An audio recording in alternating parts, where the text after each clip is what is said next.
क्या आप जानते हैं कि एक लड़का जिसे बचपन में कक्षा में बैठने से रोका गया, वो बाद में देश का कानून मंत्री बन गया। नमस्कार, द पेन डाउन में आपका स्वागत है। मैं हूं पीयूष त्रिपाठी। इस बालक को एक नहीं बल्कि कई बार कक्षा में बैठने से रोका गया और तो और इसे सार्वजनिक मटके से पानी पीने से भी रोका जाता था। ये सब होता था ऊंच नीच की कुप्रथा और भेदभाव के कारण, लेकिन ये बातें इस बालक के मन में घर कर गईं और उसने छुआछूत, भेदभाव और ऊंच नीच को खत्म करने के लिए शिक्षा को अपनी ताकत बना लिया। आज़ादी के पहले देश में छुआछूत, ऊंच नीच और जाति के आधार पर भेदभाव जैसी कुरीतियां बुरी तरह से समाज में व्याप्त थीं। उसी समय मध्य प्रदेश के छोटे से गांव महू में 14 अप्रैल 1891 को जन्म हुआ एक ऐसी शख्सियत का जिसने देश की राजनीति की दिशा ही बदल दी। इस दिन महार जाति से ताल्लुक़ रखने वाले रामजी मालोजी सकपाल और भीमाबाई के घर एक बालक ने जन्म लिया जिसका नाम रखा गया भीमराव, और माता पिता उसे प्यार से पुकारते थे भीमा। भीमा के पिता ने स्कूल में अपने बेटे का नाम लिखवाया भीमराव आंबेडकर। दरअसल वे कोंकण के अंबाडवे गांव के मूल निवासी थे, इसलिए गांव के नाम पर बेटे का सरनेम आंबेडकर लिखवाया। बालक भीमराव बचपन से ही पढ़ने में बहुत तेज थे, इसलिए उनके एक शिक्षक कृष्ण महादेव आंबेडकर उनसे बहुत स्नेह करते थे, तो उन्होंने भीमराव के सरनेम में आंबेडकर सरनेम जोड़ दिया। इस तरह से उस कुशाग्र बालक का नाम पड़ा भीमराव आंबेडकर। भीमराव आंबेडकर के पिता अंग्रेज फौज में सूबेदार थे और फौजी स्कूल में अध्यापक भी रहे थे, इसलिए वो शिक्षा की ताकत और महत्व को जानते थे। भीमराव आंबेडकर के पिता ने अपने बेटे की शिक्षा पर भी शुरुआत से ही बहुत ध्यान दिया।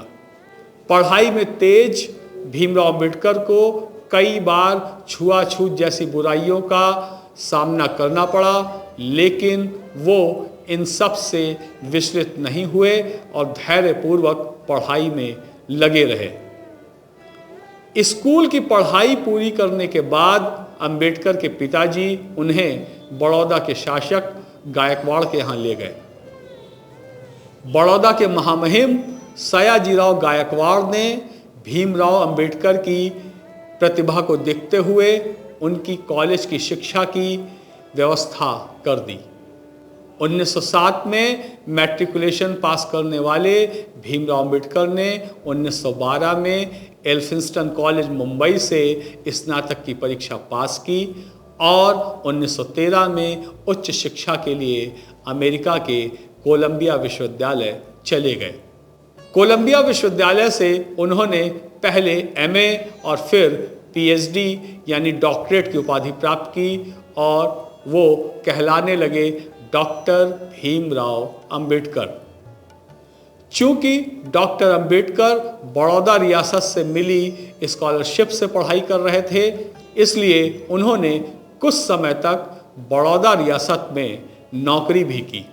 इसके बाद डॉक्टर अंबेडकर ने बार एट लॉ और डीएससी की डिग्री भी प्राप्त की। उन्होंने जर्मनी के बॉन विश्वविद्यालय में भी कुछ दिन तक अध्ययन किया और लंदन स्कूल ऑफ इकोनॉमिक्स में भी कुछ दिन रहकर 1917 में भारत वापस लौट आए। कुछ दिन बाद मुंबई के सिडेनहम कॉलेज में राजनीतिक अर्थव्यवस्था के प्रोफेसर के रूप में पढ़ाने लगे। डॉक्टर अंबेडकर अपने छात्रों के बीच में बहुत लोकप्रिय थे। यहाँ से डॉक्टर अंबेडकर एक बार फिर लंदन चले गए अर्थव्यवस्था और कानून की पढ़ाई पूरी करने। इस बार उन्हें कोल्हापुर के महाराजा शाहू जी महाराज ने वित्तीय सहायता प्रदान की। 1921 में उन्होंने अपनी थीसिस पूरी की, जिसका शीर्षक था ब्रिटिश भारत में इंपीरियल फाइनेंस का प्रांतीय विकेंद्रीकरण।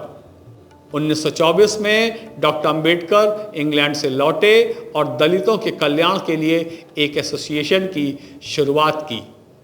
एसोसिएशन का उद्देश्य दलितों की शिक्षा में सुधार कर प्रसार करना, उनकी आर्थिक स्थितियों में सुधार करना और दलित वर्ग की शिकायतों का प्रतिनिधित्व करना था।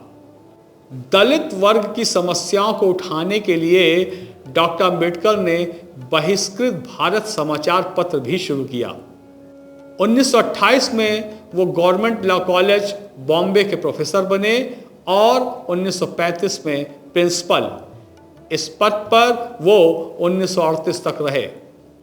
15 अगस्त 1936 को डॉक्टर अंबेडकर ने दलित वर्गों के हितों की रक्षा के लिए स्वतंत्र लेबर पार्टी का गठन किया। 1938 में कांग्रेस ने अछूतों का नाम बदलने को लेकर एक विधेयक प्रस्तुत किया।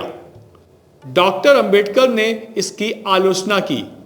उनका दृष्टिकोण था कि नाम बदलने से समस्या का समाधान नहीं हो सकता।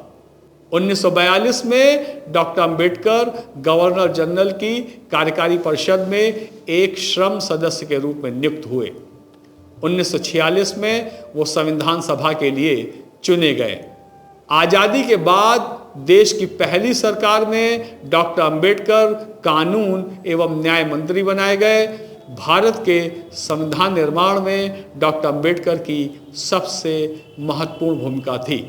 स्वतंत्र राष्ट्र भारत का संविधान बनाने के लिए उन्होंने अनेक देशों के संविधान का अध्ययन किया। दलितों के उत्थान के लिए डॉक्टर अंबेडकर ने जीवन भर कार्य किया।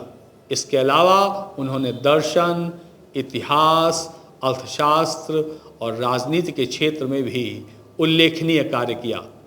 मधुमेह से पीड़ित डॉक्टर अंबेडकर की मृत्यु 6 दिसंबर 1956 को उनके दिल्ली स्थित घर में हुई।